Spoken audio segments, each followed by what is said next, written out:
Call the meeting to order at 6:45. This meeting will be recorded and may air live. All attendees are muted upon entry. The host will unmute guests during the presentation, hearing, or citizens' comment agenda items. Questions during the meeting can be submitted in the chat area to be addressed by the chair. Attendees not adhering to the guidelines may be put on hold or removed by the host.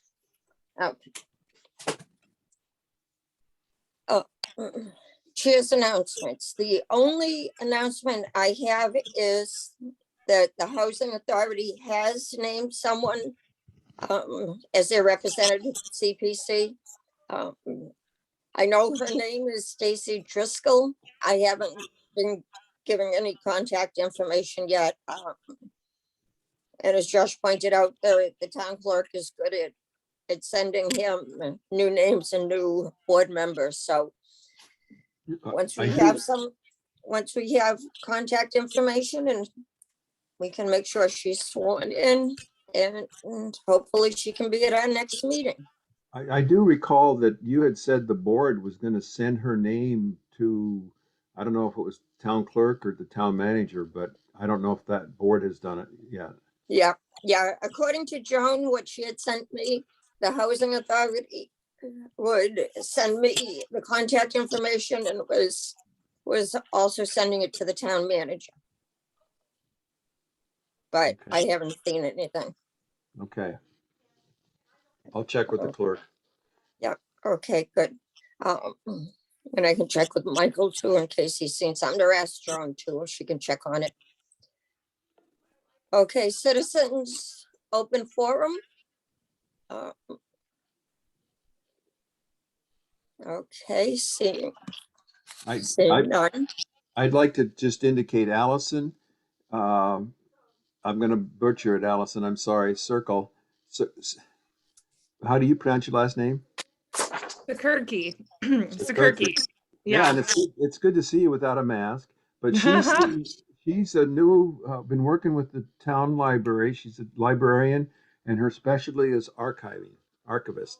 So she's, we had a conversation last week, and I said, well, why don't you join the meeting and see what we're about, since the library has at least got an eligibility thing. And I just wanted to welcome her. And Sophie, I don't know who is there. Sophie, can you introduce yourself? Sophie, you're on mute. Melissa? Okay. Hi. Okay. What is? Okay, we have Pat She Mary. did send me a comment that she would like to speak during citizen public comment. She can speak now. Okay, she can speak. I'll ask her to unmute. Okay, ask her if she wants public comment at the end of the citizens open forum now.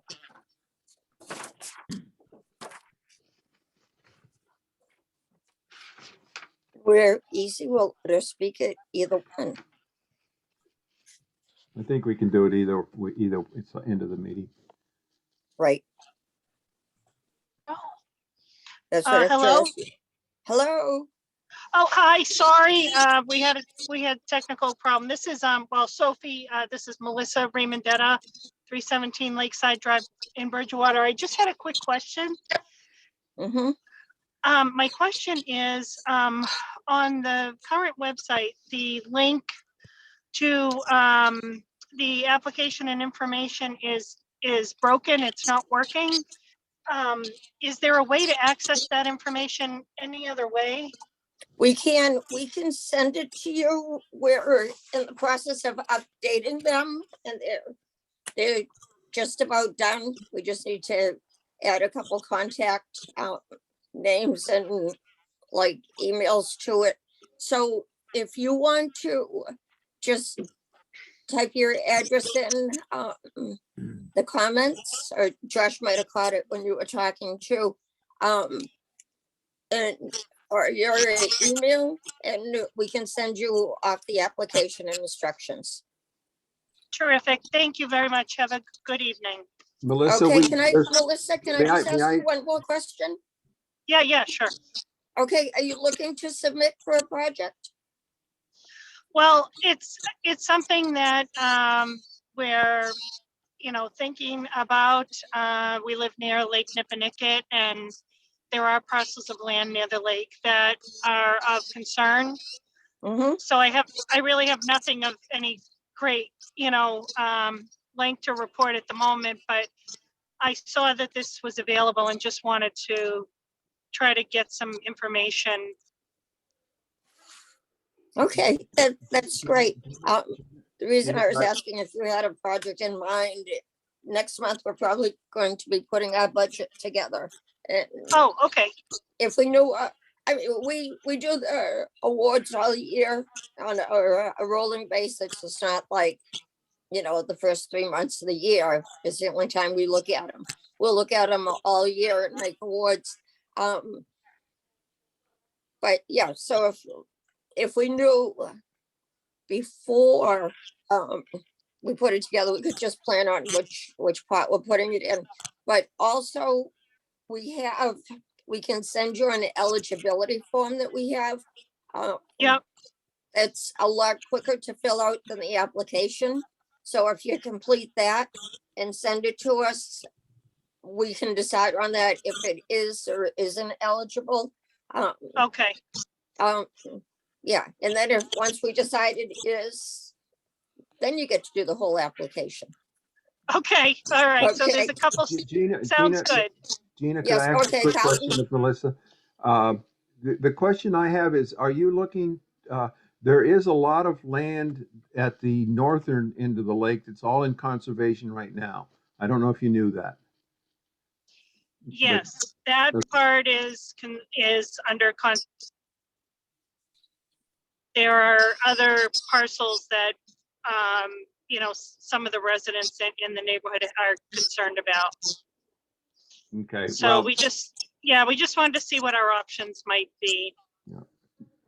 I'm willing to meet Okay. with you. I'm willing to meet with you one-on-one if you want and just go over what you're looking at too. I'm vice chair. Oh, that's great. Yes, That's appreciated. Thank you. right. That's what I was just gonna say too. Shoot me, an email. We can sit with you and just, if you have questions. Oh, that would be fantastic. Thank you. Okay, and make sure you let Josh. Let Josh know your contact info. I provided Okay. her with my email. You can put it Okay, in the good. chat, Thanks, too. Josh. Okay. Thank you. Okay, great. Thank you. Okay, next approval of minutes from November 4th. I didn't see anything. You didn't see the minutes, you didn't see any I didn't changes? see any corrections. Okay, I'll make a motion that we approve is at the second email from Josh. okay. Second, I'll second. okay, any discussion? Hearing none, Josh, roll call, Gina, yes? Carlton, Yes. Harry, Yes, Kevin, Yes. Jean. Yes. Thank you. The motion was approved. Okay, great, thank you. Moving on to review of financial reports. The latest report we have is October 31st. The others are currently being run. Gina, I can put up the data because I have it in that PowerPoint I was going to give. Okay, for the October 31st data, Yep. I Okay, loaded if it you all could into the put this- PowerPoint. yesterday had a impromptu talking with the finance director, and we have one line item. If Josh can share the screen with you, you can put it up. You also have to share, Carlton. Okay, All right, I just have to figure out what I'm doing here. okay, because there's one line item, one account line that we really don't need, And when it's put up, I can explain more. When we put it out. So this is the balance sheet, if you can see it. Okay, we can't. I shared Who'd you share it to? to this meeting. I'm teasing. I'm teasing. Nope, can't see it. Wait, we're getting There it something comes. here. All right. Hey, There it is. There All it right. is. If you can just, or we can see it at the bottom. There. Oops. Am I okay? Can you see it clearly? Yep. yep, I can see it. Yeah. Okay. The line. The next to the bottom. Account 3580000. Fund balance designated for special purposes, $700,050. That account, and I think we question every month what it is. That account it was set up, I think, under a previous chair. I'm not sure what chair.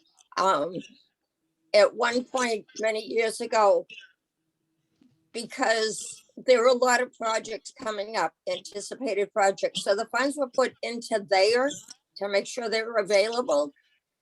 However, every project that was awarded after that, the funds for some reason didn't come out of that. So what my thought, and in talking to the finance director, that amount, if we take a vote tonight to close out that line and move the funds back to undesignated where they came from in the first place. So we're not losing money. We're just zeroing out that account 3580000 and moving the amount into undesignated. And Gina, quick question. If we do that to the undesignated fund, that's available though, if we need it. Yes. Okay. Yep, that's available. We're just basically closing out that line to make it less confusing because the projects that was supposed to come out of that Never came out of it. came out of it. Right. Yeah. So what that would do, if we did that, that would give us 1,552,000 and 700,000 in that undesignated fund. That's good. So I trust your math. I'm just glancing at the bottom Yeah, two. 1552691.84. Yeah. I would make the motion to reappropriate the fund balance in 358000 from the special purposes line to the undesignated fund balance 359000. Right. Do you want to put did you say the dollar amount to Carlton? Well, 700,050 friendly amendment, $700,050 from 3580000 to undesignated balance, which is now 852,691 and 84 cents. Okay. Second, Okay, second by Harry. Any discussion? What were I'm just curious more than anything, but what was the projects that were supposed to be deducted from that line item there? I don't know, Kevin. Tony, someone to the finance director wasn't sure either. He said it was done years ago. Yeah. Oh, okay. And Yeah. I think Right, it's and it just I think it's just an extra line that we don't need. That's why I made the motion. Right, and I agree that's why I was looking for the motion for that to it's one less line we have to keep track of, one less line they have to keep track of. It still makes the funds available to us in our undesignated. Yeah, it's probably of no consequence. I was just curious, but yeah, no, Right. that's got it. Okay. Right, okay, Harry, would you remember way back when? I kind of think I was the chair at the time and we had the common, moving all the stuff around in the common, and we kept getting different things and everything. So I think that's where this came up with. Okay, We had another project going at the same time, so okay. until we made a decision, we set up this account. I believe Mhm. that's what it was for. Okay. Okay, That makes sense. That makes sense. thank you for the update. Okay. Motion's on the floor. Okay, any other discussion? Okay, hearing none, Josh, roll call, Gina, yes. Carlton, Yes. Harry, Yes, Kevin, Yes. Jean. Yes. Thank you. The motion was approved. Thank you. Gina, a quick question for me, please. Sure, You'll send an email to Tony, right? yes, I will. Thank you. I just wanted to make sure we had that piece closed out. Thank you. Next. Yep, and I'll copy Michael too on it. Okay, any other discussion before Carlton does his presentation on the October 31st budget? Our financial report. Okay. No, Hearing none, Carlton, it's all yours. Thank you very much, guys. We had talked about a long time ago about, and we put into our policies and procedures document that we would do a mid-year financial review. And if we really were out of line, we could potentially rebudget if necessary. So I put this presentation together basically to inform the committee, and obviously, since I've got this in a PowerPoint, it will let the public know what we're thinking also. So basically, I set this up to review the November 2021 balance sheet. We just completed, I said November, we just did the October. So this will all be based on October. I forgot to correct that. I'll take a look at the budgeted FY22 budgeted to actual revenues and talk about that a little bit, and then we'll discuss anticipated project budgets. We've got several applications that have come, not applications, but eligibility documents that have come in. So we've got some potential funding in the next 6 months or so.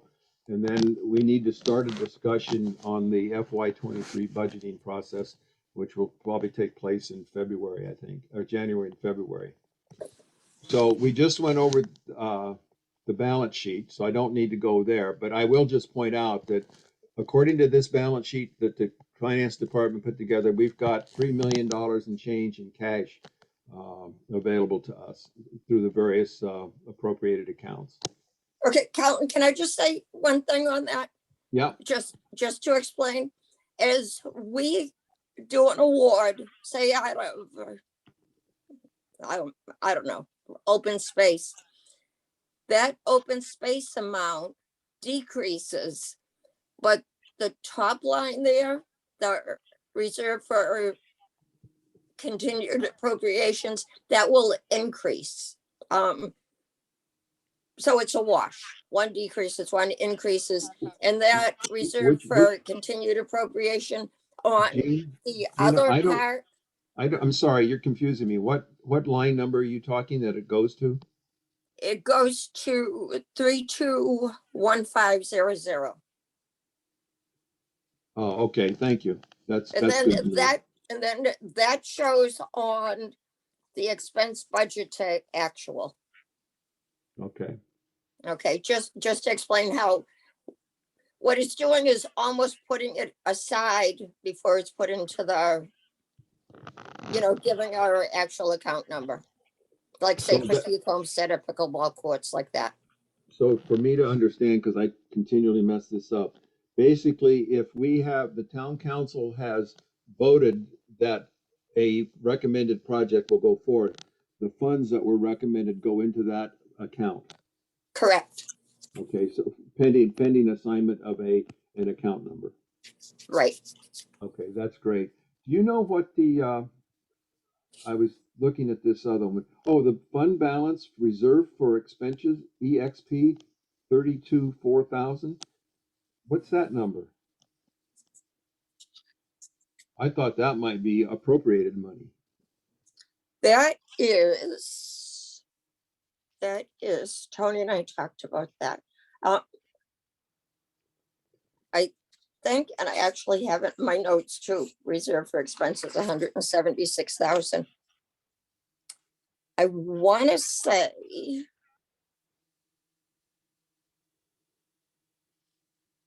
I don't know what I want to say.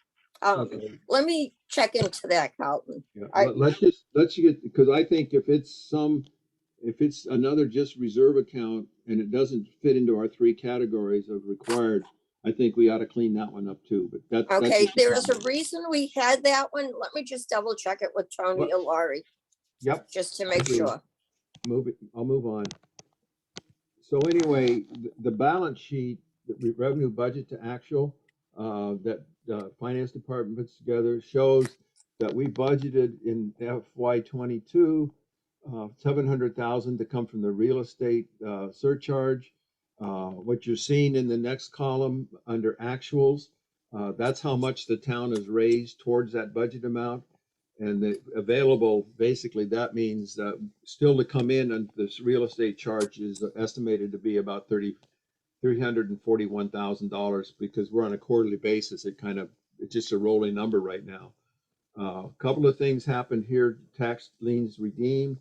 The negative number actually means that it came in, and so those are past years liens and that kind of thing that came in, and the same thing with P&I taxes. That's money that came in that we didn't anticipate. It just goes to the bottom line.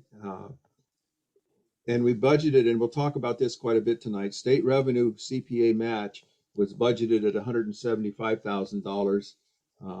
And as of October, there's no actuals in there yet. And then earnings on investment, we budgeted 3,000, but after 5 months, we've only apparently seen $184. So we're short on that budgeted amount, but I don't think it's an issue because I think the accounting's probably catching up. One thing I'll note that we actually received for the Stiles and Hart, we actually received the $315,000 that the state awarded us to defer the cost of acquiring that land. So that shows up as real money that came in. So I'll leave it at that. But I do have a note here that basically the official state match for FY '21 purposes is $284,039. But that may now have been entered into the November sheet costing, but not here. But just remember, we had budgeted 175,000 and we received 284,000. So the expense to actual on October 31st, what I kind of summarize this a little bit here. This is the budgeted and the actual expenses. For example, the Keith Homestead, there's matures. We pay 35,000 a year on it. They paid that out, so there's nothing to pay out on that one. The Academy building moving down a little bit is 240,000 on the principal. That's been paid out, and then you'll see that interest amounts later on. I don't like the order of this, but the Keith Homestead interest, half of that's been paid out because we do that semi-annually. Same thing with the Academy building interest, and that moves around a little bit. The rest of this is basically administrative expenses that comes out of an admin fund, part-time wages, administrative expenses. So you see there in round numbers, there's about $41,000 in the available funds in the admin account for the next 6 months. And the other thing I note there is that we budgeted $3,000 for the Cpa Coalition Dues, but they're not showing up as having been paid. And I don't know if we voted that or not. We don't have to discuss it right now. Carlton, we did vote it and we submitted it and it was paid. If it wasn't paid, the coalition would be shooting emails constantly that it wasn't paid. Let me look into that with Laurie to see. Maybe it just came out of a wrong line. Well, let's pursue that, because yes, if we paid, and it wasn't 3,000, it was 2,900 or something. Right. But anyway, I'd like that that was the point I put this up here to discuss, is to make sure what it's been taken care of. Moving on, this is the revenue to expense comparison. Basically, what we're looking at is the surcharge budget. The actual to date that the town has required is $360,000. And I was thinking about a rebudgeting estimate, so that's the next column, FY22 rebudget estimate, and the change between those two columns. So remember I talked about the liens and the P&I taxes that had come in. So that shows that it was a positive to our total budget. The CPA match, I mentioned that it came in at $284,000. When that hits the books, we'll see that amount there. I yellow highlighted the interest, because I don't know if that interest is I think it's still a good year. So hopefully that number will come up. And then the Stiles and Hart grant showed up as a money that came in. That goes to the account that we took it from. And basically, so when you total up all that budget estimate, it comes out to $1.3 million, and the difference is $424,000 against our budgeted amount. But the fact that the $315,000 from the Stiles and Hart came in artificially inflates that. So basically, our working budget for right now is about $100,000 in excess of what we actually budgeted for. So that's good news, that we're going to have more money in free cash, or not free cash, but money that goes to the unexpended fund later. Carlton, do you mind yes. going just one page? That? Yeah, if you could. Yeah, I just had a really quick question with the pickleball project, with the budget 90,000, and then the actual was 23, right. 666. Yeah. That means that's a pretty big spread there for the. Well, that just means the costs have not hit the books yet. Right, Kevin, that means that the whole project was the 90,000 plus. Then so far, as of October 31st, 23,666 has been paid. The balance is that's still available. And that should be wiped out in December, because those bills have all been submitted or are being submitted. And you'll remember that the pickleball court, they did some inappropriate or wrong painting or something. And I don't think that person was paid until he corrected the problem. So this is October. We've gone another month, and in the end of December, I'm sure that will be fully spent down. Okay. Understood. Yeah, I was just curious, a little confused about that, but that makes sense. Thank you. Great. Good point. Thank you for asking. Basically here, what I'm saying is our surcharge for this year is probably on track. I'm guessing that we'll see over $700,000 at the end of the fiscal year. We were extremely conservative budgeting last year because the state revenue, we didn't account for the new formula that they've been using and the new amount of money that's coming in. So that's driving a lot of the excess money that we expect to come in. I just wanted to point out the interest is subject to market rates. And again, like I said, the Stiles and Hart revenue was not budgeted, so that makes that number high. So at the mid-year, we were thinking about, should we rebudget? And we put that in the policy and procedures document based on the Massachusetts Department of Revenue guidelines. And so we put that in there. That lets us look at this on a mid-year basis and then make changes if we needed to. Yep. That's a little bit difficult. Yes. Carlton, just to interrupt, can you speak a little louder? You're fading off a little. Okay, maybe is that a little better?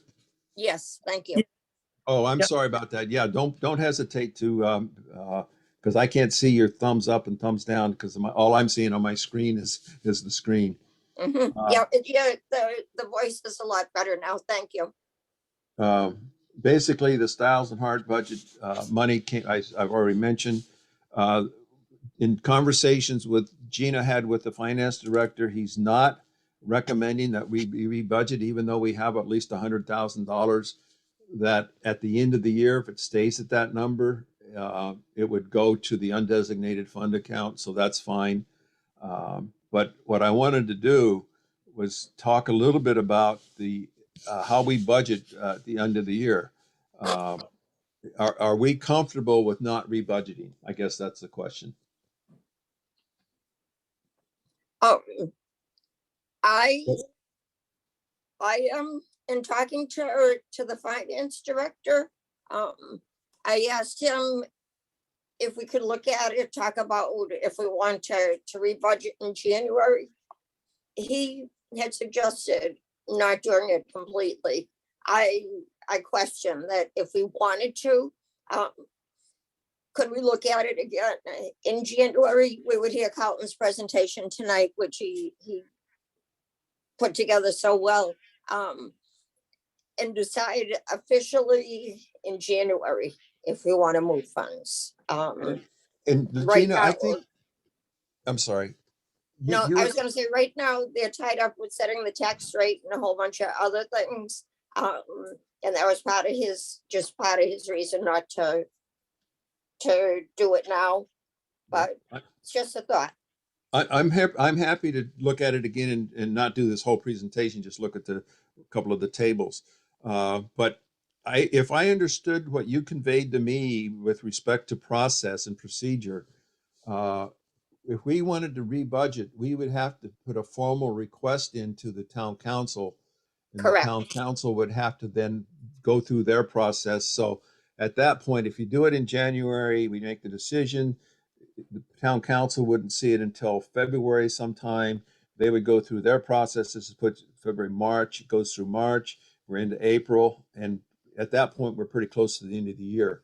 So Right, so we might as well leave it. And what Carlton was just saying is true. We can't just say, write to the finance director and say, we want to take out our undesignated and put it into open space or housing or historic. What we would have to do is vote to rescind the budget that was approved, that we voted last spring. We have to vote the CPC would have to vote to rescind that budget, then vote to create a new budget, which they would have to go to the town council. And then the time it takes for their first reading, their second reading. And I agree with what Carlton said. At that point, we're into the spring and it's just going to go to undesignated anyways. and that makes it available Correct, for use in FY23. correct. Any comments or other comments or questions on that? If I'm understanding everything right, that means we need to make a decision tonight based on if we want to keep the same budget that we have, or if we want to change it. Now we need to make the decision tonight instead of just delaying it further. Well, Go ahead, Jen. my thought and my advice is to, excuse me, not take any vote on it and just leave it as it is. And we'll make sure that when we do our fiscal 23 budget, we're more aware of, putting more money into the pots. Which is the next set of slides that I'm going to present. But to go to your question, I don't think we need to take a vote tonight. Correct. If we wanted to, you could do that. But I just think that it could gum up a little bit and get hung up a little bit. I think what we have to do is do a better job of budgeting in FY23 so that we don't have these huge swings in real revenue against budgeted revenue. We have to be conservative about that. But I think the next set of slides will help us more there. So I would, unless I hear a motion or we hear a motion to rebudget tonight, I think we should move on. Right, and when the estimates from the finance director, when we did our budget last year, he was conservative, but he showed me he wasn't that much less than, actually pretty close to the amount that we had received from the state the year before. And yes, it was anticipated with the new fees, well, knowing with the new fees, it would go up, but not knowing how the housing market, I mean, the housing market blew up. So, No, it didn't blow up. It got really good. right, well, that's what I mean. Blowing up, it really increased. That's what I was saying. Meaning it got good, not blew up. I Well, guess I didn't and- use the right term. and It got better. It got much better. So what he's going to do is when he gives us his estimates, he's going to be a lot more aggressive than he was, other years, with seeing how big the increase is. And again, it's all basically the housing market, whatever goes through the registry of deeds. The fees were increased. A sales going to be as great as they have been in the last year. We don't know. So well, yeah, The but the I- other point, the point I will make is that the state had made a recommendation as to what our CPC should plan for the match. And we were even more conservative than that number mhm, right, last year. So, right. so we're all set to move on? No, Yeah, I mean, I just to put my 2 cents in, I rather be more conservative with the budgeting and have excess than overcompensate. So I think we're always on that, we're already on that path anyways. So I think that would be okay with me, at least from my point of view. right. Just- I agree, Kevin, kind of what you said. And I used the term yesterday to the finance director, conservatively aggressive. Yeah. If we put into our budget that, okay, we anticipate, I don't know, an extra $200,000, and we set our budget based on that, and we don't get it because the recreation department, Parks and Rec for the golf course has gone through this, because at least 1 year, if not a couple of years, and the golf is dependent upon the weather. If it's rainy or whatever, or they're open all year, but if there's a lot of snow, people aren't golfing if it's a rainy season. Revenues weren't met for the budget, and the DOR now says you have to do this, this, and this with every budget for God knows how many years. So it's better to be more conservative and not have to go Pretty- through all the extra with the Department of Revenue.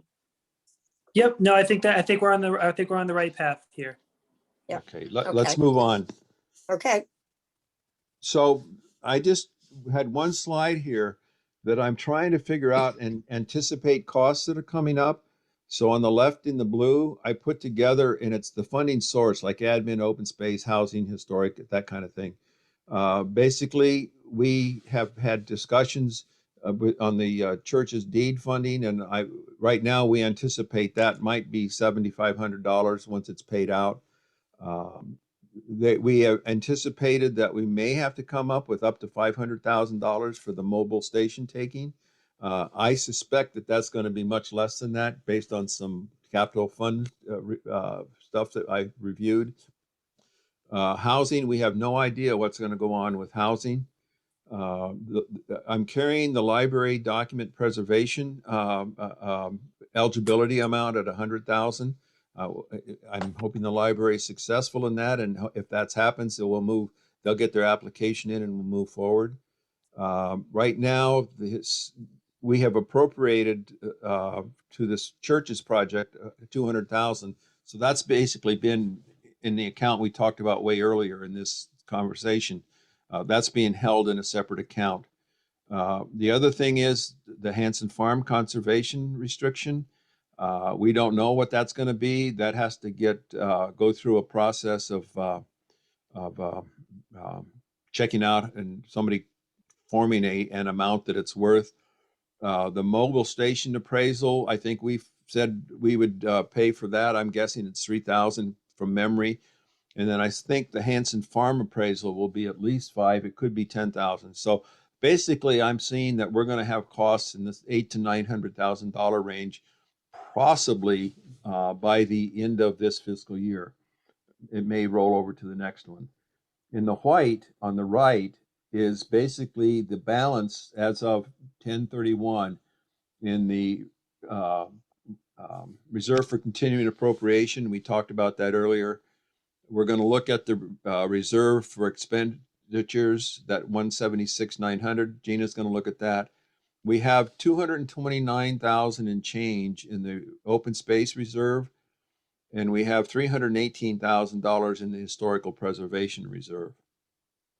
In the housing, we have $309,000, and this designated for special purposes that we spoke about earlier is 700. So basically, in the next time we see this, hopefully we will see a single line item that sums the two undesignated balance and the designated special purposes to sum together. And then the last thing is roughly we have 44,000 in the administrative account. And as you will recall, if we don't spend that money, then that money rolls over to the undesignated fund for the next Correct. fiscal year. Yeah. Yep. And so going forward, we need to, well, I want to understand what's in the reserve for expenses. Gina's going to follow up on that. And I think if it is something that needs sub-accounts in there for specific projects, we need that to get broken down at that level, more granular. And we already talked to special purposes, so that we understand why that's and will be fixed. And increase reserve for open space balance. That's a question. Should we increase that, knowing that we've got at least one project probably on the books late in this fiscal year, and maybe even more expenses coming in with the Hanson Farm. Okay, Carlton, just to interject here, what Tony suggested when we do our new budget, say we decide, I don't know, 20% to each of the 3 main buckets and 5 for admin. Right. But we know is, like, say the Hanson Farm is coming in. We take our percentage and then we can add so much more into it because we know that project is coming. Right. Kinda I'll show you. like- I'll show data on that. Yeah, it's kind of like when Harry was chairing that designated for special purposes account. But instead of putting into a separate account like that, we put it into the actual pots. Right. It just builds up the designated reserve for that, so we don't have to go into the undesignated to make up more money. Right. But that's a long conversation down the road. So I'm going to move this to the budget revenue estimate for FY23. This is just the opening discussion. Basically, right now, underneath the first line under the account description, budgeting, the search, what the source of it, and the revenue estimates, what I think we're looking at is based on last year's real surcharge, and that's based on the tax base, so that's real. So that number will vary upward generally as more structures, houses, commercial property are added to the account. So that, based on that, last year's ending balance was 721 and change. And basically, if I did a conservative budget, I would say, we'd only estimate 715. Again, like last year, not budgeting anything for the liens that come in late and the P&I taxes that come in late. That just gives us a positive number against a potential negative decline somewhere else. Here comes the bigger piece is the DRR has sent us information, and through the coalition, we've received information that they recommend any revenue estimates at 32% of the state, the CPA match. I'm sorry, I jumped ahead. The CPA match should be estimated at 32% of the budget. And so if I take that 32% times the conservative budget estimate of 715,000, then we could budget about 231,000. We can be flexible here, but 231,000, what we could budget there. We don't know what the interest will be. And so basically we may be looking at a budget for next year of around $950,000.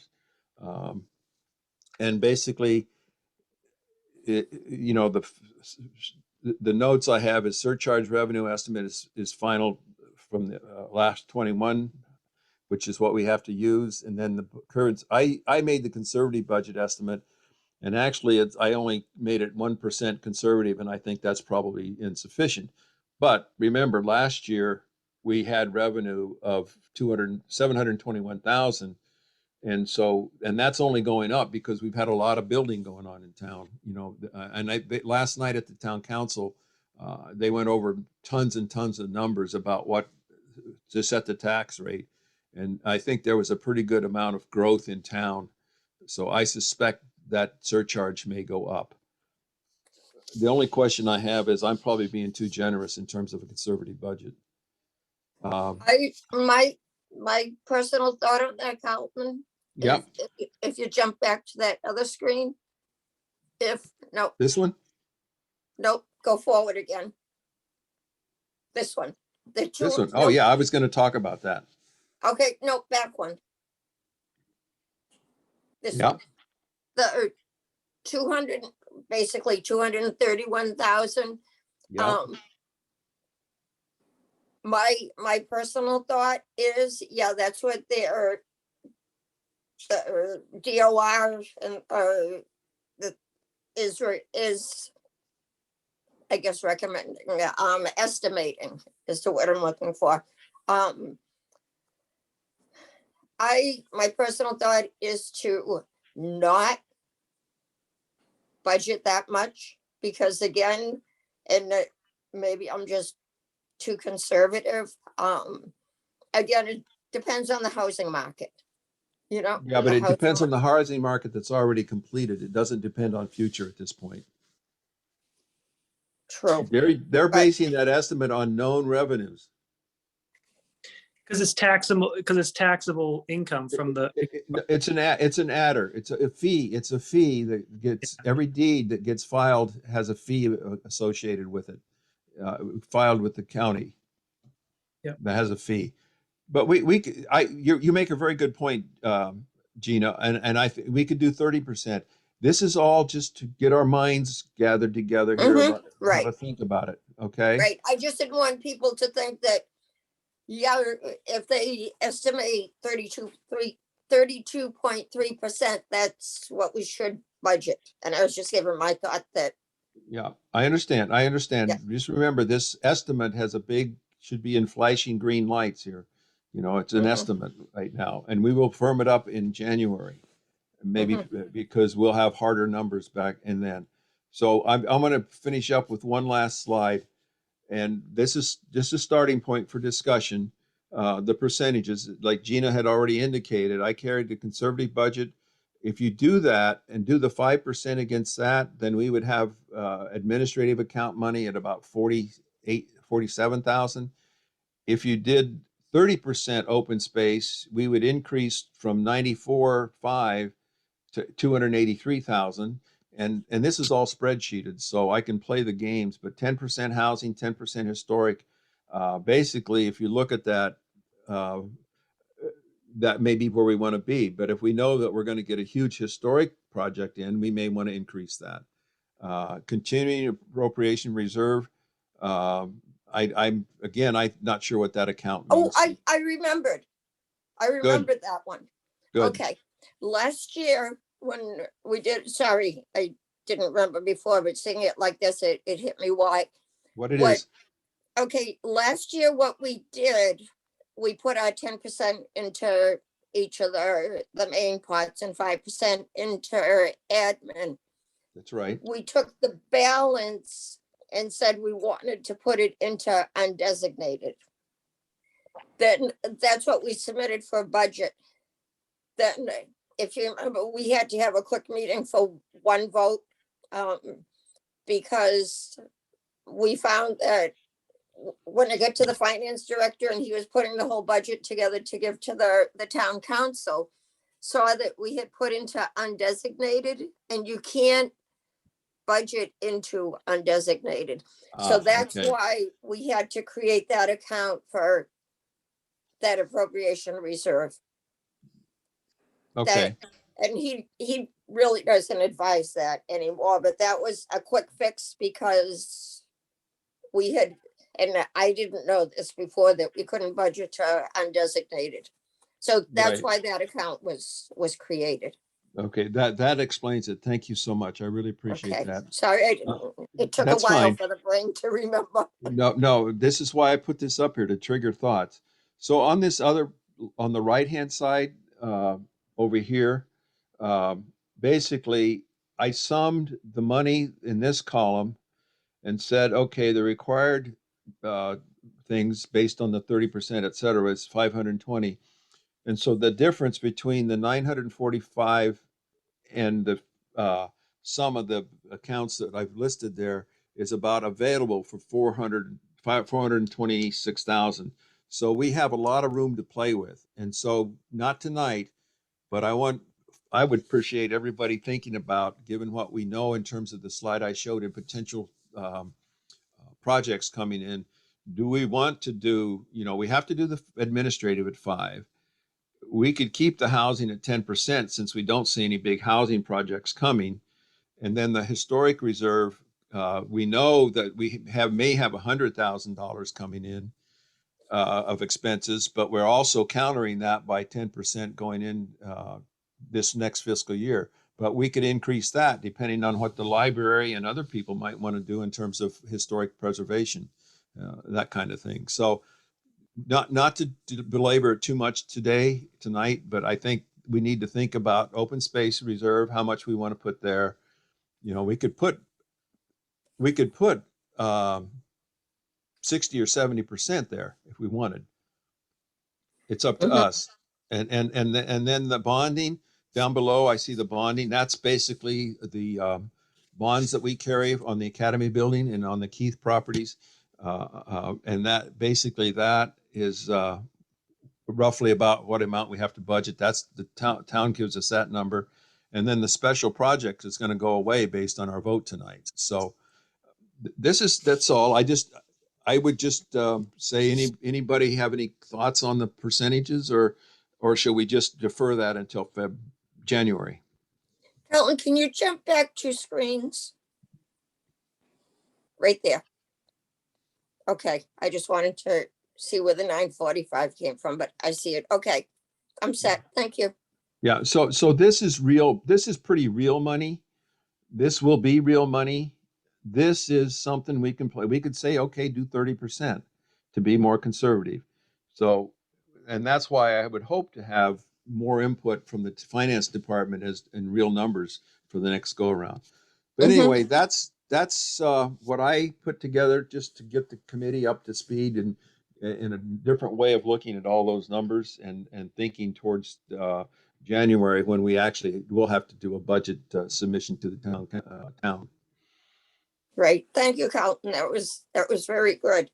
And as Carlton said, it's more to, at first we were thinking to actually do a vote tonight, but after talking to the finance director and taking his advice, we just decided to, leave it up to the committee. But the thought was not to bring it back up in January. But again, it's at the whim of the committee. Because in January, that's when all the numbers will be more accurate.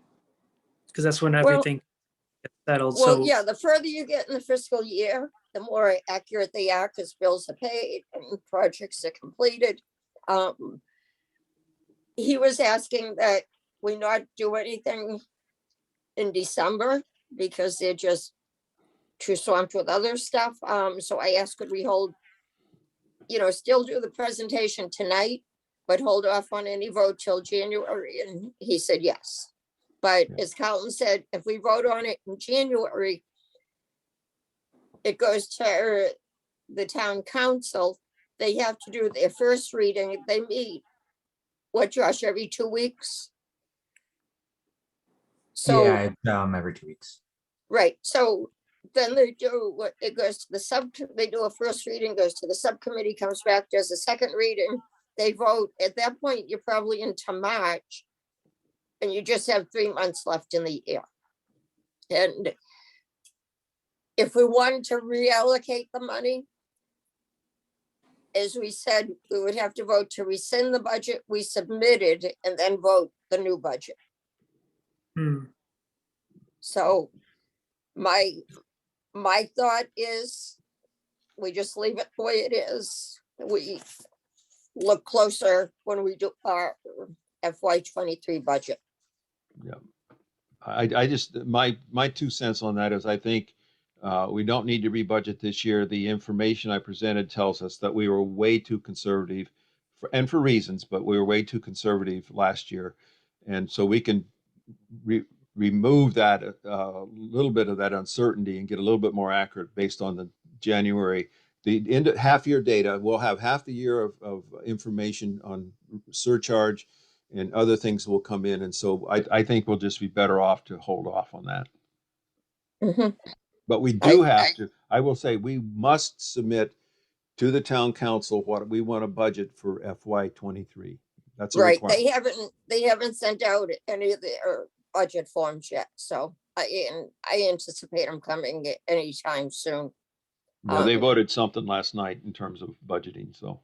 Okay, what will help us to keep track, because one of my things was, and I always say, I would like to, and part of the reason I was thinking to increase is if we vote something for historic, even though it's getting reported to the state and it's getting reported to, I think the coalition too, on what fund, what bucket it actually came from. Even if we take it from undesignated, if it's a historic thing, it's reported as historic. Right. Excuse me. Bless you. We've talked before, some projects, if we didn't have enough money in the specific bucket, rather than take some from that and some from undesignated, we've taken it completely from undesignated.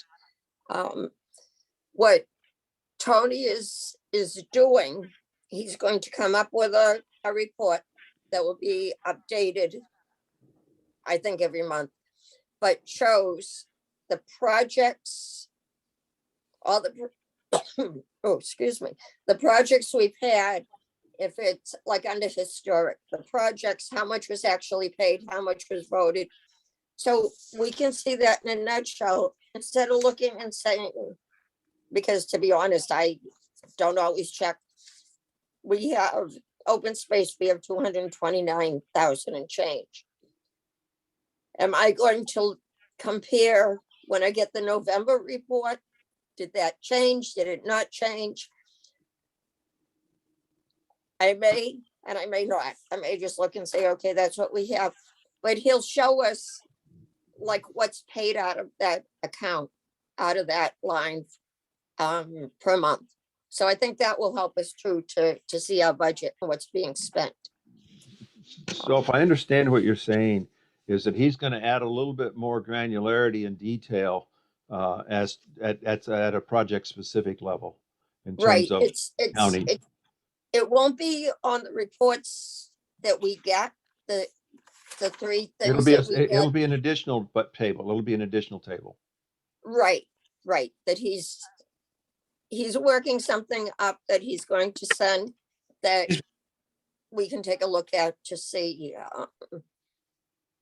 We kind of just said, he said that was his thought, and I said, yes, we moved a couple columns around, but that's, we'll see what he sends. And I think it will make it clearer for us, like what's being spent, or, and how it's being spent.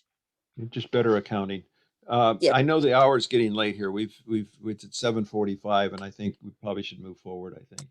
Okay, sounds good. Any questions on the budgets? Okay, moving forward, old business, funded project updates. Barbara, thank you for being so patient. You probably learn more than you want to know about CPC budgeting, or town budgeting. Okay, Central Square Congregational Church, we're waiting for the payment to go through for the Brian Pfeiffer for the information that he had compiled so far. Once that's done, the church can continue. So that's in the town's hands to cut the check? Yep. Thank you. Okay, Bob, do you have any questions or comments? Well, at the moment, my dog's barking right beside me, my puppy. What I was did we gonna do say your wrong? dog has comments. You know what it's like when you get on a telephone or anything.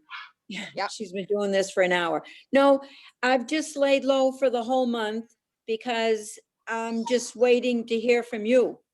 Mhm. And I knew if the check was received by Brian Pfeiffer, he would have sent me a message. Or if it, anything with the woman in Rhode Island, she would have gotten back to me too. So I'm Mhm. waiting to hear from you what was going on. So, Okay, one thing to note. Where the town is paying for that should Brian be sending the stuff to us and the town owns it and we're in turn giving it to you to use? well, my feeling is, yes, you were sending the check to him. He would send it to you. And I was Okay. thinking, Gina, you would be in touch with me that you had Right. received. Okay, He may send me a little email telling me what he does, but Mhm. you're actually buying his information. So the Right. town will own the data. Yes. Thank Correct. you. I mean, Okay. that's how I feel about it. Mhm. Okay, agree. that was my thought too, but I just wanted to make sure we're on the same page. Yes. So either way, whoever hears from Brian, I'll be in touch with you or you'll be in touch with Right. me. Okay? Right, Good. okay, sounds good, and your Can't dog wait. quieted down. She did. I gave her a cookie. Oh, okay. Okay. Okay, good. Any questions for CPC on the church? Okay, next is the memorial building. Work is being done on it.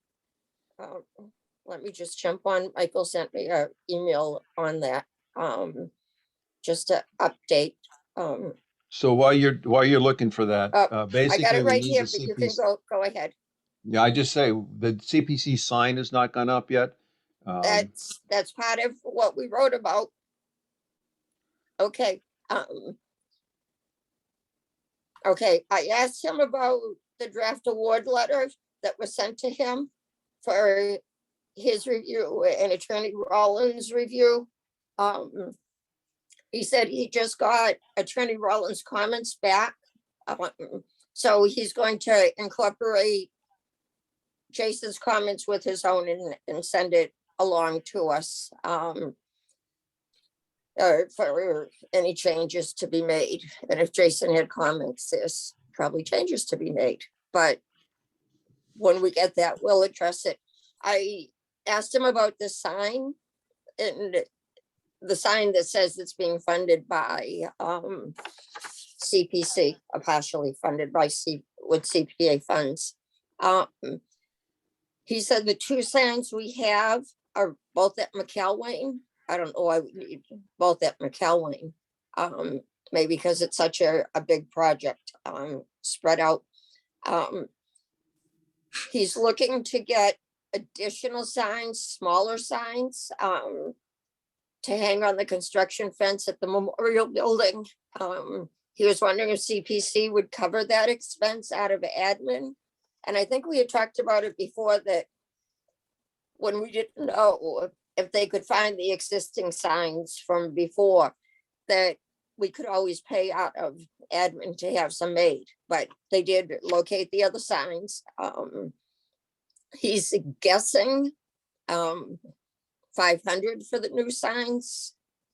So if we want to take a vote tonight, maybe put a top amount on that, a top limit, upper limit. I would prefer to see a request from the town. Okay. But I don't know why there's 2 signs at the McElwain. It's not necessary. The requirement is 1 sign. Right, and that's what I was saying, I don't know why, they're both there. But, okay, one could Well, get, that's my opinion. We should expect him to submit a budget request for the administrative account.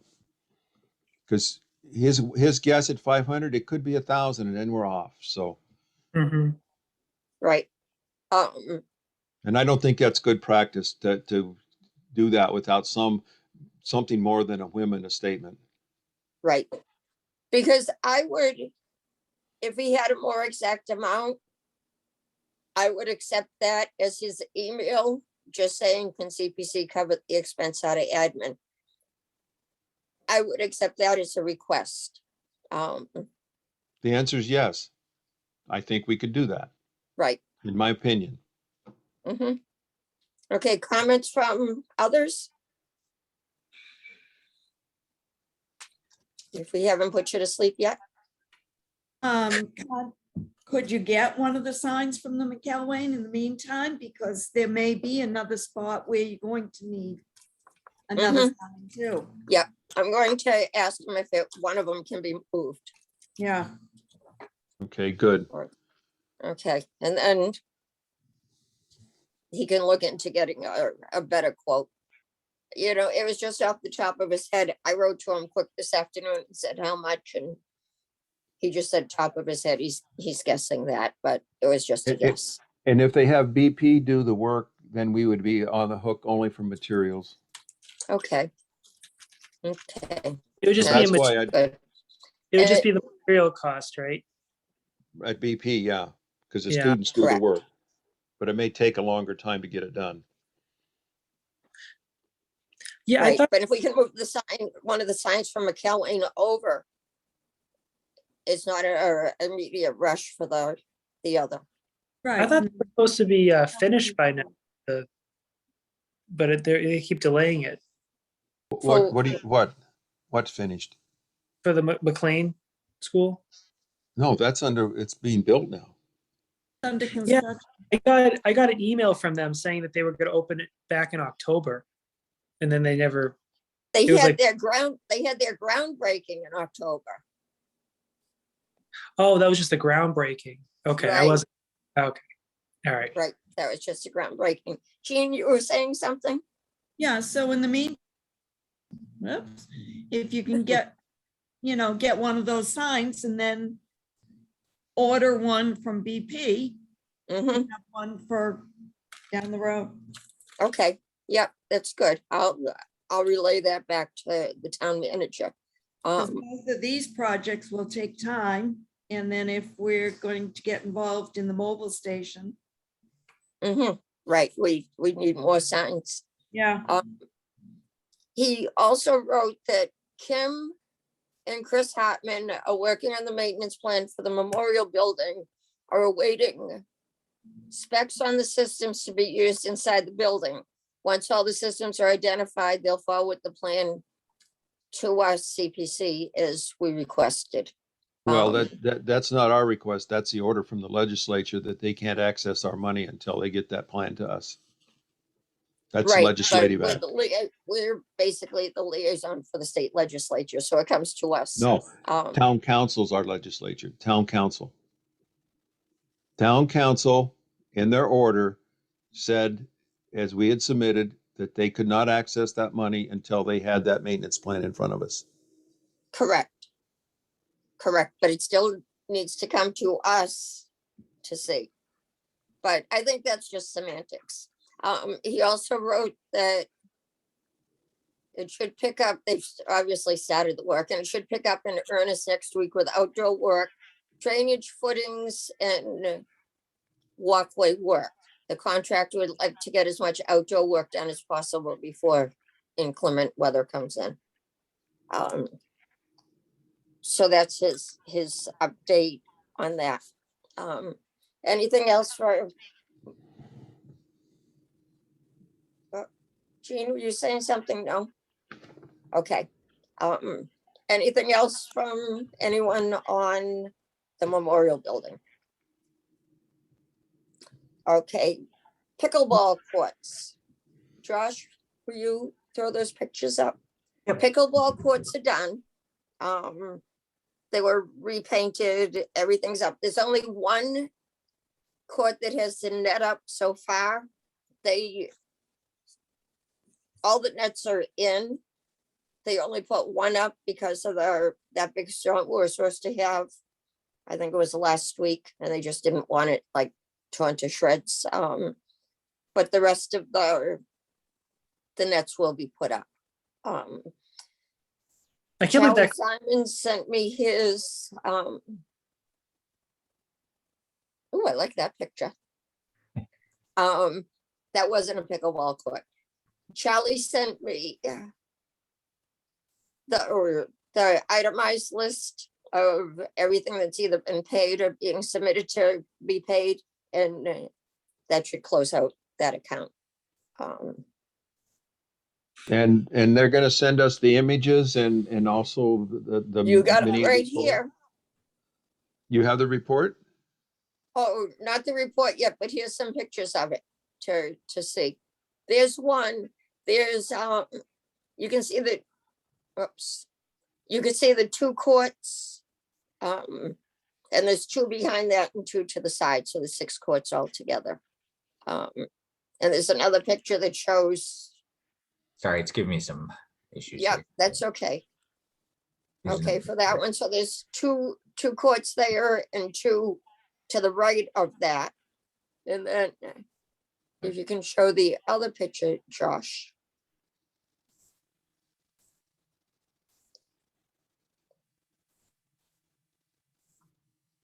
So there's 6 courts altogether. And Nice. that's it. You can see the 2 courts. You can see where the net was on to the left or is. Court beside it, 2 behind it, then 2 off to the side. And notice the new Mitchell School going up behind it. Yep. Notice my hand in the bottom. I took the picture. I didn't realize I was in the shadow. Oh, there you go. Yep.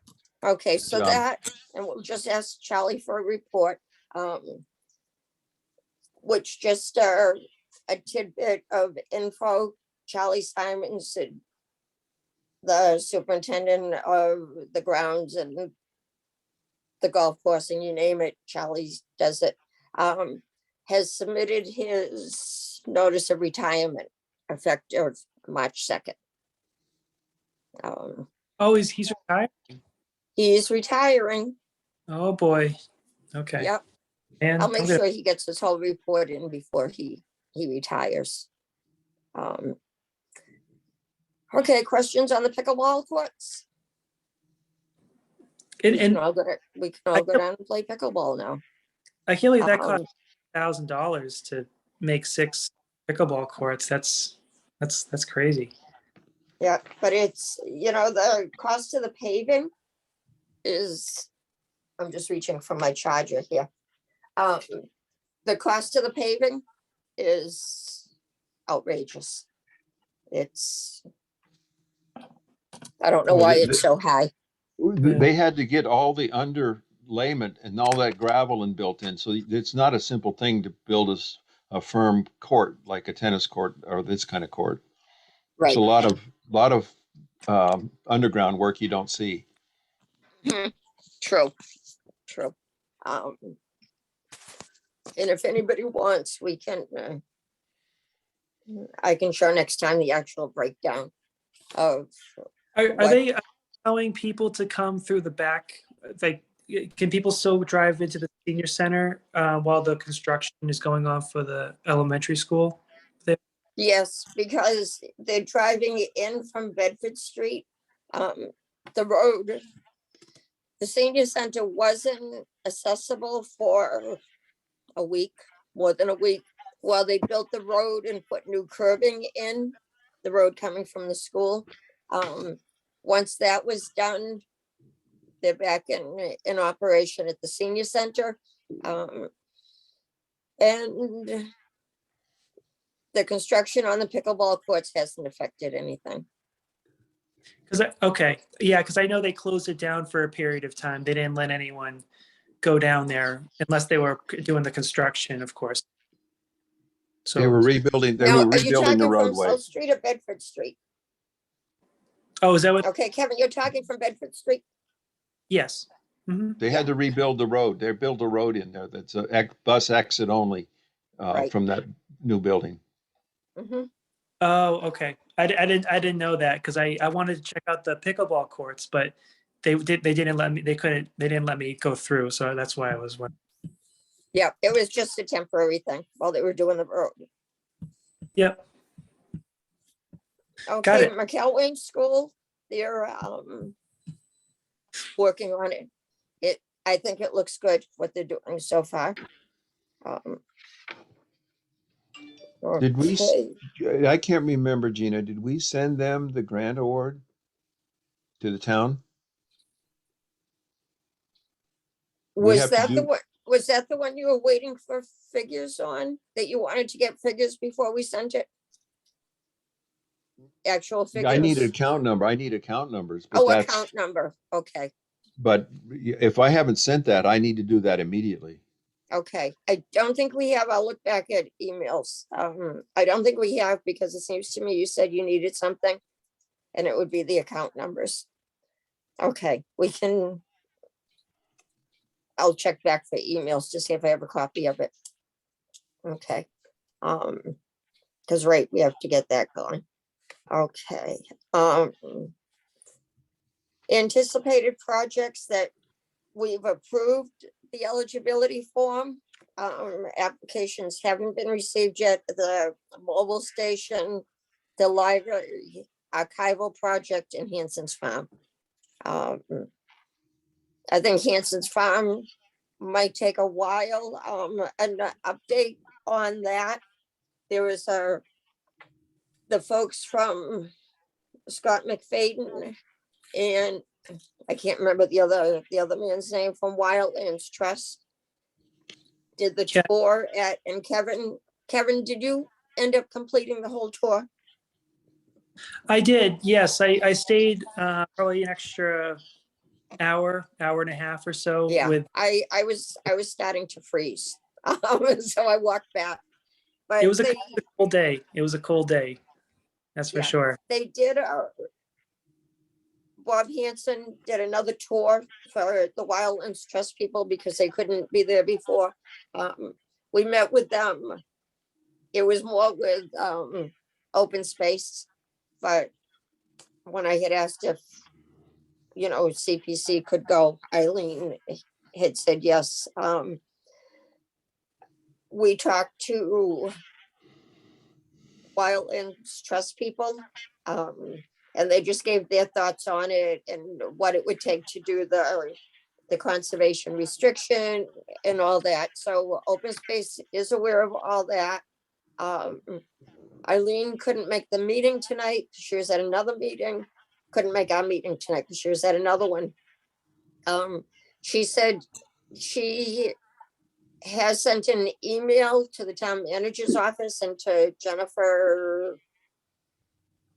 Goldstein. No, Burke. I was gonna say Jennifer Burke, but she got married and I can never remember her married name.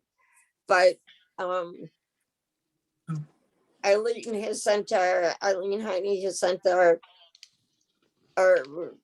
email to Michael and to Jennifer to see where the appraisal stands, because they were going to be looking into people that would do an appraisal for the town.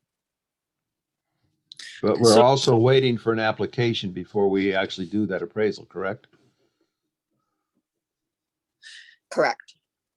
So I did have a question as well, because Well, yeah. Oh. Okay, just jumping back to that, Carlton, I'm going to take my yes back, because it's like the cart before the horse, or what came first, the chicken or the egg. They can't put their application in for the amount without knowing the appraisal amount. But then we talked about this in our last CPC meeting, that the appraisal, okay, they need the amount for the request for the application. So they should have it, but yeah, so they would need to have the appraisal done, and as long as we approve the eligibility form, that they'd be okay to go ahead with, and somebody correct me if I'm wrong, I might be remembering wrong, that as long as we said it is eligible, it almost gives like the proverbial red, green light to go ahead with the appraisal. Because they need the appraisal for the amount of their application. Does that make sense? Sounds good. Sounds good.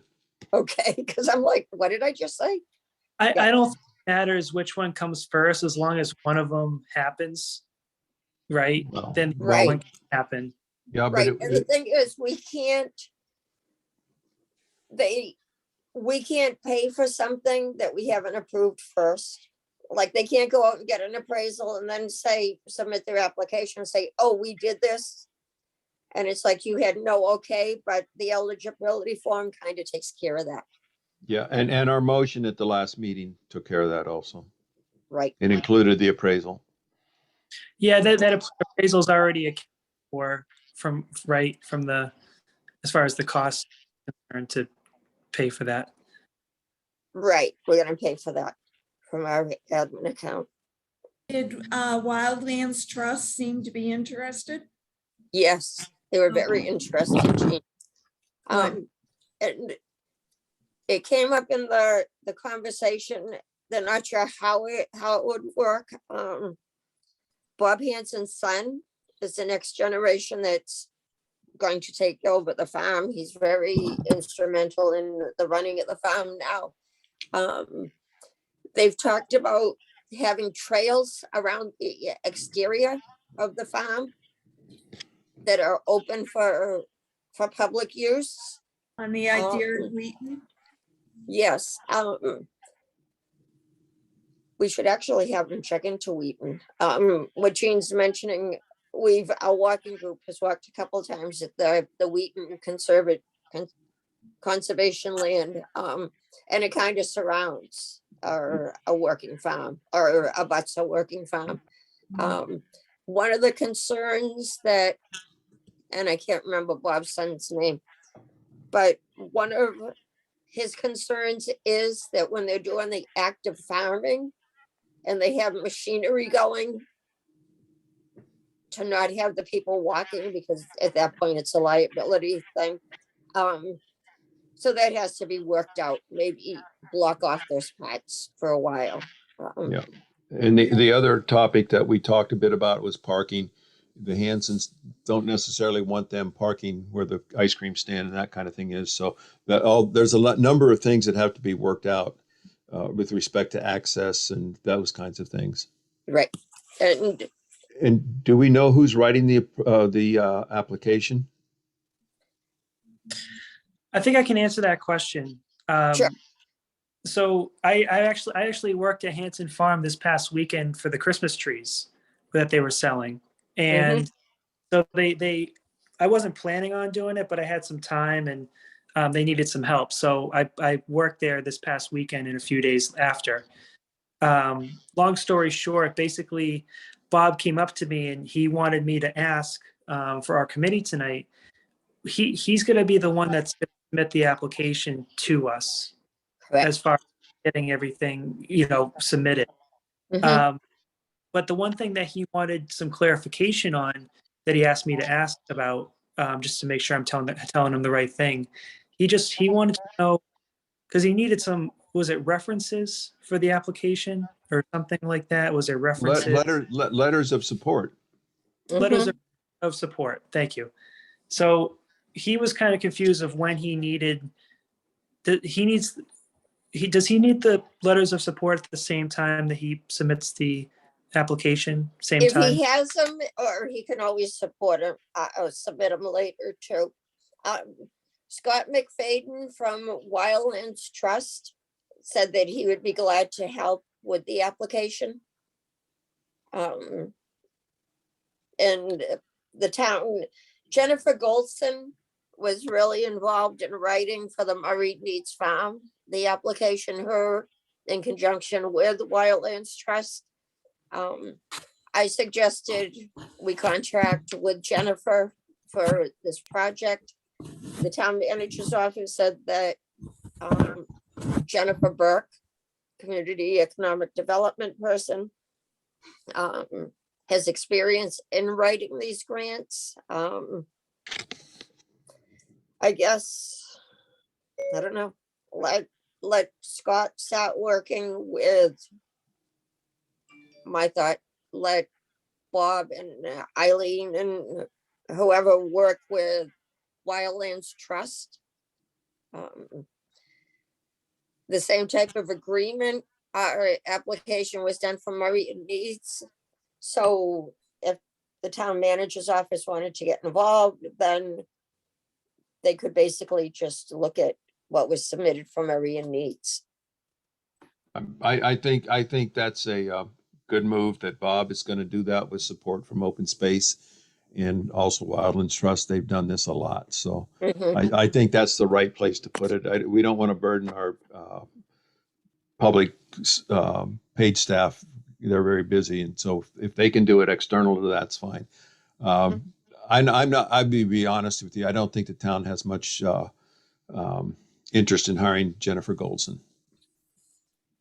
Okay. I thought she kind of put in the towel when she left as a consultant for. No, she said she would come back on any special project she needed if we would put it out to bid, that kind of thing. And she's actually gearing up again. She's hired back a number of other people now. Yes, I saw that. But Yeah. that's neither here nor there for this conversation. Right. Okay. Anything else on Hanson's Farm? I just want to make sure I'm telling them the right thing. So just Okay. so Wildlands Trust. And who was the contact at Wildlands Trust again? Scott McFadden. Scott McFadden. Fadden, I always say Fadden. his last name I've wrong. Yeah, known him for 10 years. And he's on some emails. He's on some Yeah. emails that we can get to you, Kevin. I'm gonna Okay, be with Harry, him Harry, tomorrow what were night. you saying? I'll be with Scott tomorrow night. Oh, okay. Will you ask him to touch base with Bob Hanson and Eileen? Yep. Great. Okay, Yeah. Kevin, did Thank you you, Harry. get that? Yep, I got it. Yeah, I mean, that'd be great if Harry could talk to Scott, and if they can be in contact with Bob, that'd be the best. That'd be the whole point of it. But The other piece would be Concom, Harry. I'm not Yeah. sure if the Concom would take this up as a potential for a letter of support. Oh, definitely. I can handle that. All right, I Okay, suggest that. I don't think historic, and I don't think rec, open space and rec. I'm not sure where the recreation Well, commission if comes they're- in. I was just thinking of that as we were talking. If they're looking at the trails around the perimeter, could be something from Parks and Rec. But it gets back to or the parklands like Stiles and Hard or Titicate, or Carver's Pond. They're parklands. It's a park and rec department, but are they under the jurisdiction of, and I've asked this many times, I don't think anything's ever been decided. At one point I heard, yes, they're under Parks and Rec, and they were going to hire another person to oversee the parklands. Then I heard that, nope, all the parklands are, you ready for this, Harry, that they're all under the jurisdiction of conservation. I don't know if you know more who like oversees them. Yeah, I'm that's the last I knew, we had control of all the parks. Okay, that's what I thought. Yep. Okay, good. Thank you for clarifying that. Okay, Kevin? yeah, sorry, I don't mean to. I'm sure that open space can put a letter of support as well. Mhm. And we'll just submit that. We'll give him that letter of support so we can bundle it all with the other ones. Yeah, and we prefer to have them come in with the application. Right. Right. And it's possible if he has a commitment from somebody for a letter, a recommendation, a letter of support, if, I don't know, say for conservation, that he has Harry's okay that yes, he will submit a letter of support, but when the application actually comes in, if Concom hasn't done it yet, he can just note that it's coming. Like who, ideally, they should come in with it, but if he has a commitment from somebody for a letter of support, but it's not received yet, he can just note that. Okay, yeah, understood. I imagine things would be a lot smoother if everything was compiled in one package. Of course, that would be the ideal thing, because then that way Mhm. we're not waiting for other people. But I will make sure I'll convey that information to Bob directly, and also, you know, if Scott McFadden and Harry could also touch base, that I think that would be that'd be perfect. Don't forget to let Eileen know what's going on with you guys too. Yes, of Yeah. course. Yeah, keep her posted too. Yep, I will. I'll have the letter of support because I have conservation meeting tomorrow night and the Taunton River meeting right after it. So Oh, good. Thank I you, can Harry. handle everything tomorrow night. No, that's Okay, that's perfect. Thank you, Harry. Thank you. you're doing all those important things, Harry. And I'm going to a Christmas cookie exchange. Okay, moving on. And just- Document. Oh, Just Kevin, just one last quick question. sure. When, because I know that Bob's going to ask me about it, but when Bob does the application, should he just email directly to you, Gina, or should he submit it? It's all in the guidance. It's all laid out in the guidance document. If you don't have that, we should send it to you. Okay, I might, if someone could send that to me, that would, or if Josh could send that to me, that'd be. Yeah, it's I'll get it to you.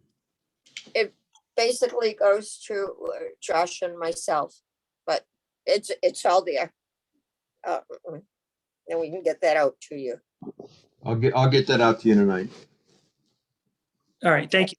Yep, okay. Okay, moving on, document updates, policies and procedures. It was left that we had sent to the town manager for his review and for Jennifer Burke's review. They submitted, we're just waiting for the finance director to give his comments because there are a few things that we just needed clarified with him that we're in agreement on. I'm resending it to him because he doesn't recall getting it, but as he said, he may have gotten it and just overlooked it by mistake or what, but he will look at it.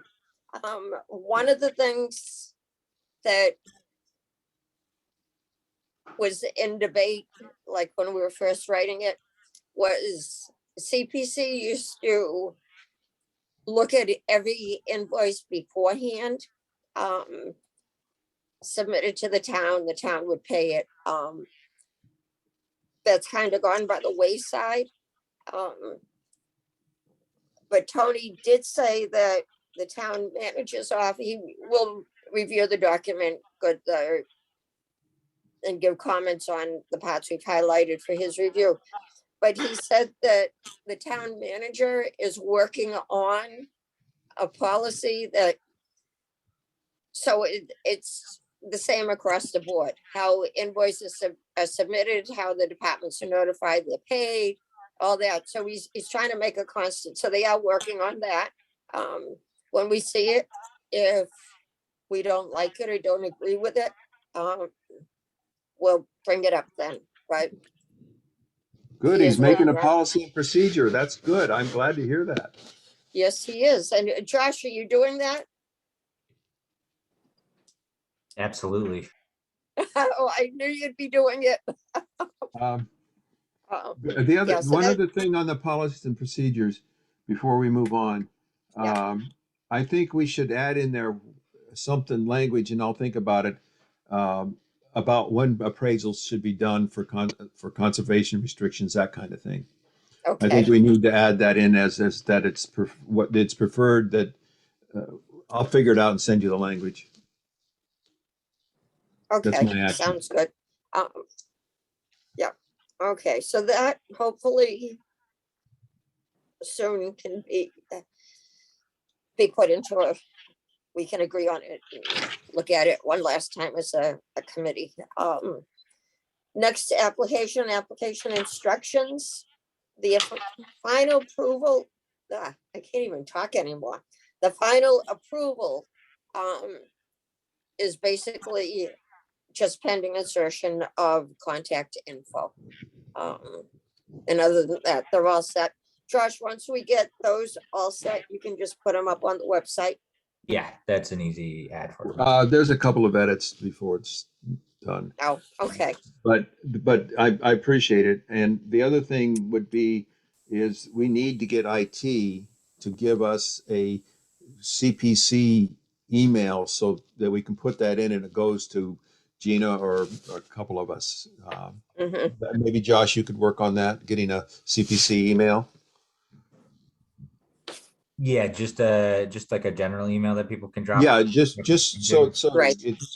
so if it gets sent in, we can use that in the document, so somebody can click on that and send an email, and it will come to Gina and whoever else we need to have done. mhm, You at this point. Yeah. Right. And do you guys have town emails? Nope, we don't, we should have. Maybe you could work on that. Yep, I will just taking some notes for that. Thank you. okay, good, thanks, Josh. Oh. Okay, as you were talking, I had something for old business, but I can't remember what it was, so that's okay. Committee liaison reports, nothing much coming up from, I'll start from recreation for, the CPA funding, related. And as I said, Charlie's retiring, so I don't think he's going to start new projects now, but don't know. But so that's it for Parks and Rec. Jean, anything from the planning board? Muted. I'm muted. Just January 15th, they're coming back to go over the master plan. I would encourage each of the committee people here in your area of interest, at a minimum, look at the last chapter, which is the implementation plan, because it does affect how you guys may be thinking down the road. So I would just encourage open space, historical, housing, to look at what I've reviewed that several times. I was part of the early committee of it, but I think the most recent piece is the action plan. And that needs to be looked at carefully by each of the committees. So I would encourage folks to do that. Okay, and Jean, what was the date of that? January 15th. January 15th, the third to Wednesday. of the month. Okay. Just write myself a note so I don't forget. Okay. Sounds good. Kevin, anything? I know we talked about Hanson's Farm. Anything else from open space? No, nothing to report tonight, really. Eileen we're gonna meet, I believe, on the 11th of December, I believe. Okay. Mhm. So a few days from now. And I mean, the big topic is just Hanson Farm, really. Right. At this, want to make sure that we're helping them as much as we can in a advisory capacity, and just kind of helping them along, and and being there when they need help. So Right.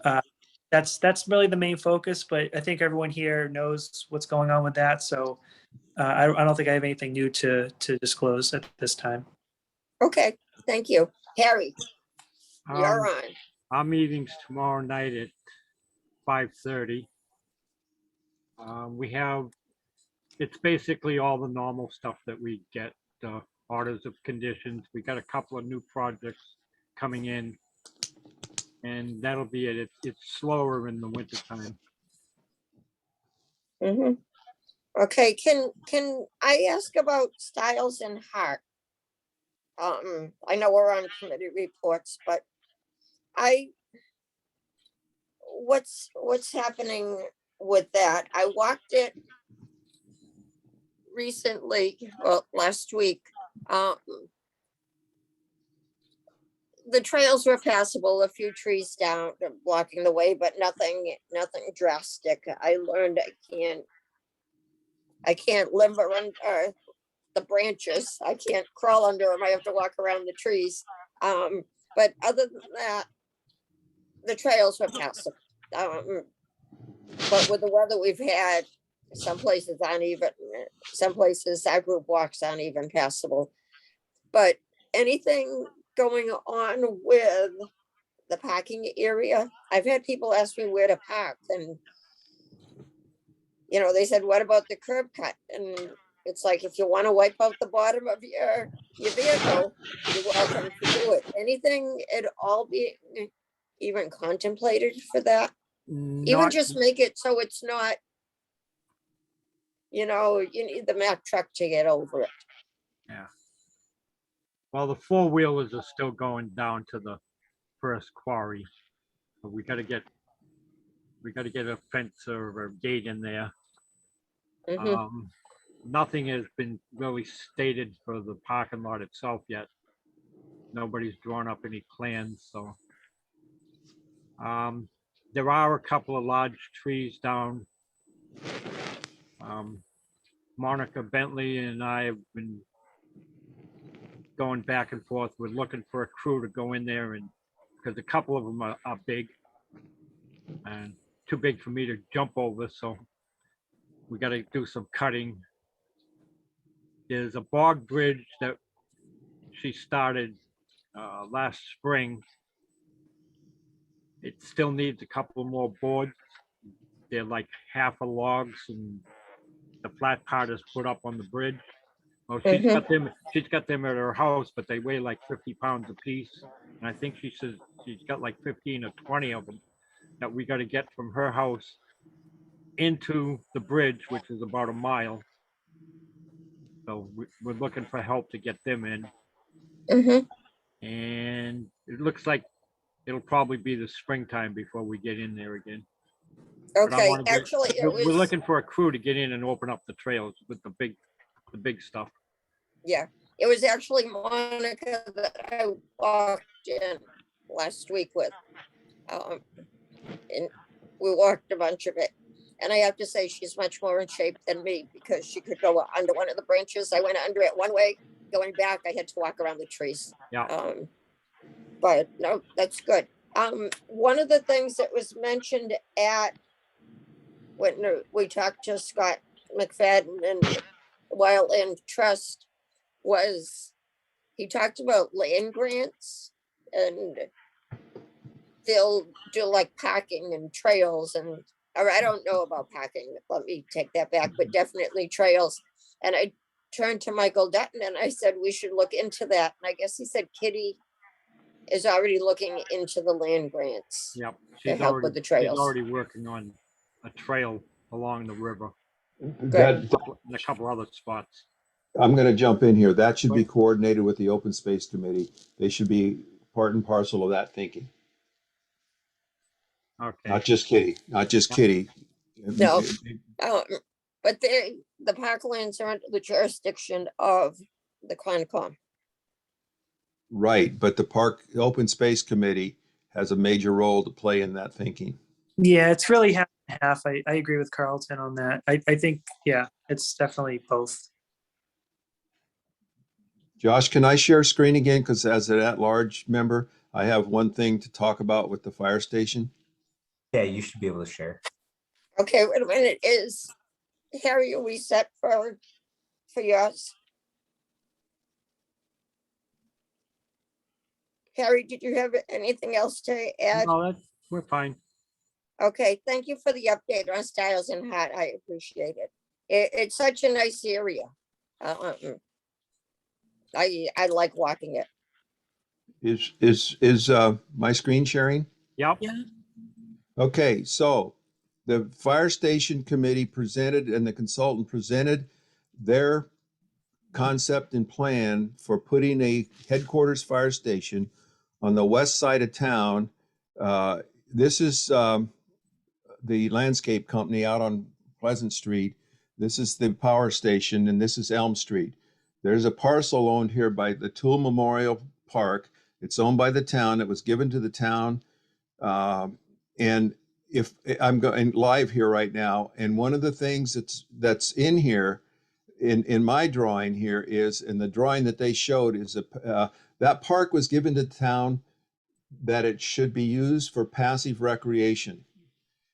And the document that transferred it to the town said that, plus there was money at that point, it was $80,000 given to upgrade the park, put the trails in, that kind of thing, and then another 10,000 in abeyance for maintenance of the trail. So one of the things that is being worked out right now is that G restriction that needs to be worked through legal channels to ensure that the trustee actually agrees to the fire station going in here. It would be located, this is Reese's property here. It would be located on the topographic high that's about 80 to 85 feet above sea level. There's a wetlands area here, Harry, that I think you probably were aware that they did a wetlands delineation there. This is a rough drawing, and it was delineated, and there is a vernal pool over in this area that has to be looked at in the spring, and that will dictate exactly where the roadway coming out comes. The reason I'm showing this is we've had conversations back in the beginning when they started talking about it. I presented a concept that possibly, just possibly, we could make a trail that goes from, and there's public parking that will be, there's something like 20 spots for public parking. So if you had a playground and passive recreation, which is this little blue line that I drew in, and said, geez, we could have a walk, it's 9 acres. We could have a little walking trail around here. But more importantly is over here, you have the Murray Needs conservation restriction, and the trails we were talking about before, you can find a way here. You can walk up this side of the property, and then there are some trails out inside here. And I just kind of sketched in because I don't know where they are exactly. But if we could connect a trail that goes from the future potential fire station location along the power line, which is these lines, and that it would come up in public property, and then there's private property here that we'd have to deal with. But if we could connect these two parks, we would have something on the order of a 5-mile walking trail that we could go. Now, the good news for CPA is it may require some CPA funds to install this, but there's those parking and trail things. The other thing is that money that was given for development of the park has grown to over $100,000. And so there's some potential for monies to be used to help install this and maybe put, this is wet, it's kind of wet in here. So there's some low spots that we may want to put, or somebody might want to put a little bridge over stream water, but getting access to here, going over to here, accessing the Murray Needs Farm back here could serve a very good need for the west side of town in terms of walking trail. I just wanted to show you this so that you guys would have an image of what I've been conceptualizing and talking with several people about. And I think there's other issues up in this area that we need to do. But nonetheless, I just wanted the committee to know that there is this consideration going on in town. And I don't know where it's going to go with CPC, but I think it's really important for people to really work towards getting this actualized. And I'll stop sharing now. I just wanted to let people know what's going on with the fire department. Okay, thank you. Carlton, I have a question. Who would, I got part of this on the council meeting last night, I was in my car, so I think I turned on and got in the car. Okay. They were partway through it, but they were talking about recreation and the trails and the passive rec and all that. Do they plan on involving recreation, Parks and Rec? Because passive recreation goes under Parks and Rec. And as far as I know, we've never been, we, meaning Parks and Rec, have never been contacted about this. You're not the only ones. And I would suggest that knowing what you know now, that you get a hold of Matt Rushton, who is the chair of that committee. Okay, thank you. I was gonna say, who can I contact? I think Matt has been doing a yeoman's job trying to pull this together. I've been in communication for 2 years with them about these concepts and et cetera. So, Sorry to interrupt, Carlson. I actually help staff that. If you want to send me an email, I can get it over to Matt as well. Okay, good, Josh, I will. yeah, Just- I do remember hearing your name there. Yep. Anyway, I'm everywhere. I'm just trying to pull. Oh, and by the way, here's the Hanson Farm property that we're talking about. So I like to play around with Google Earth. Great, thank you. Any questions or comments on that? Do we know when We can the, walk that from your house too, Jean.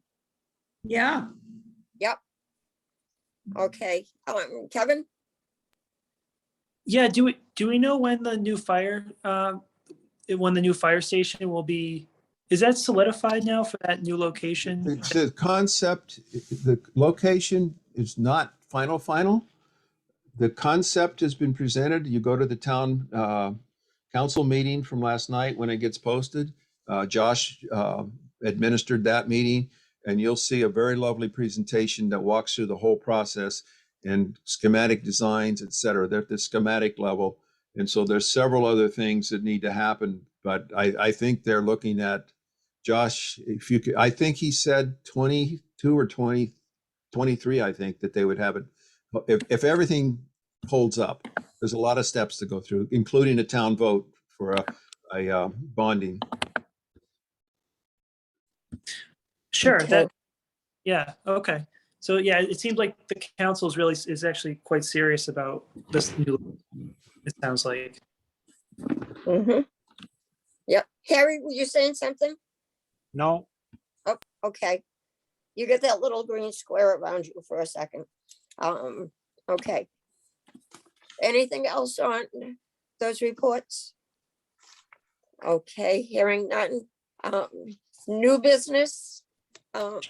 We actually had no new business, except I'm gonna add something in now. An upcoming project, I think we may have mentioned it quickly before. The senior center is looking to develop an adult playground with different equipment there, and possible walking trails. And they'll be coming before CPC for an award too, once it's decided what they do. Jean and myself and a couple others are, Jean, actually, you're not there on Friday, right? no, Okay, we're gonna walk the grounds and see, and then next week we're going to meet and try to put together a plan. I think we're gonna walk it again on Monday. But Encourage So them that- to get an eligibility form in. right, but they have no idea actually yet about prices or anything like You that. don't need that So- for eligibility. You don't need it. They either Right, are there- or are not eligible. There is a thing for estimated cost if they know it, but they need to decide first exactly what they're doing to put in the eligibility form. Who's leading that effort? Emily Williams. I can talk to her. Yeah, And- well, and she knows what Friday- she knows what she has to do. Friday is So- sidewalk. They're coming out from Mass Trails and DOT. There's a grant through Mass Trails and DOT. Mhm. And somebody's coming out to walk it, I guess, to see if we'd be eligible to apply for that grant. Mhm. Right. But, she's- if that grant has a match, it's even really important that they try to put something into the CPC to support that, if they're Right, going to ask for us right. for money. Right, and Emily's aware of all that. We've kind of filtered it on CPC stuff and you know how it's done and the process in other meetings with her. Yeah, and we're gonna Right. do, after they do the site walk Friday, we're also going to, Emily and Gina will take us, and Sherry will take us over it again on Monday. And then next Friday, is it? We're gonna work on the grant completion. Right. I think so. So we'll know Yep. what we need. Right. Right. Sounds good. Yeah, Okay. Public comment. Hello. Hey, Allison, how are you? Have you learned more about community preservation than you ever Oh thought my you gosh, wanna I know? feel like I knew nothing about trails in Bridgewater until tonight, and I feel so well educated. There's a lot of nice trails in town. Yeah, I'm gonna have to go on more walks. But Mhm. yeah, I More apologize early if this was morning. more appropriate for at the top of the meeting, but I wanted to introduce myself to the committee. As Carlton said, I'm the archivist at Bridgewater Public Library, and I started in August, so we're doing a lot. We're working on a lot of projects. And with that in mind, I wanted to very quickly gauge the committee's interest in a possible future library archives project. Jed and I have been talking about the possibility of expanding our climate controlled storage, which houses all of our special collections, to see if that is something the committee thinks would be appropriate. I've read through the plan and it did sound like structures for housing historic documents fell under it.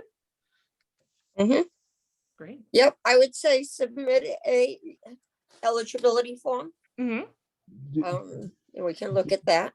The other piece of that is, I think the green communities, we got money to upgrade the HVA system in the historic room some years ago. I'm on the energy committee, Oh, and I just received a note that they're going to be having a call. I think it's in February for green community proposals, things that would cut energy costs. So I'll forward that to you, and I'll copy the green communities coordinator with that, because there may be some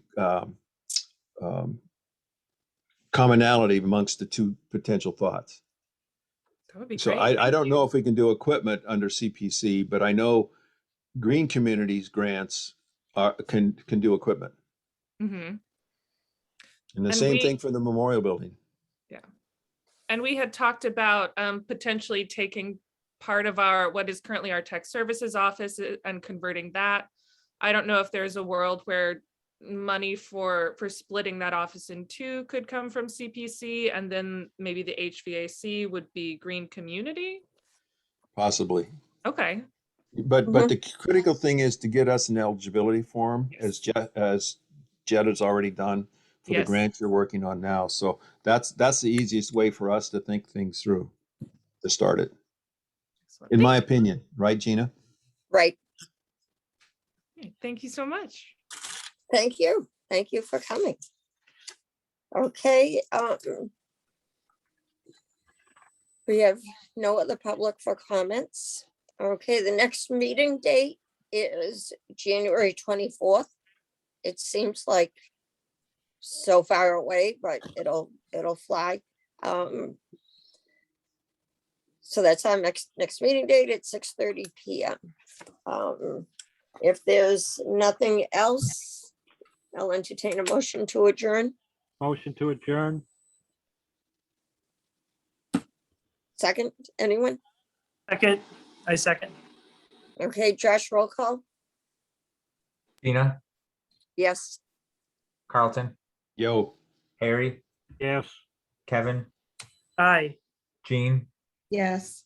Thank you. The motion was approved. The meeting adjourned. Thank you. Okay, it was Good night, adjourned. everyone. Good night, everybody. Merry Christmas. Have a great time.